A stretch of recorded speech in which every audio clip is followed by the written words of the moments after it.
Yo mga boss, share ko lang sa inyo no kasi itong ating Honda Dio, yung akin pala, nagkakaproblema to. So 2 years and 6 months na siya.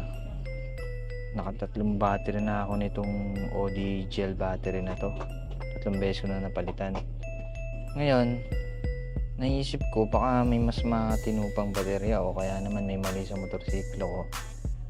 Lagi nalolobat kapag 2 araw, 3 araw kung hindi nagamit yung motor. Ngayon, itong Motolite na to, na-testing ko siya. 3 araw. Mga twice nang nangyari. Siya nalulubat. Yun lang, wala lang. Share ko lang sa inyo. Ah, baka sakaling makatulong sa inyo. Kasi ako, mas prefer ko na to ngayong Motolite. May kamahalan kaysa dito pero mas quality. Yun lang. Ito yung ating motor. Tayo mo lang siya dyan. Alright.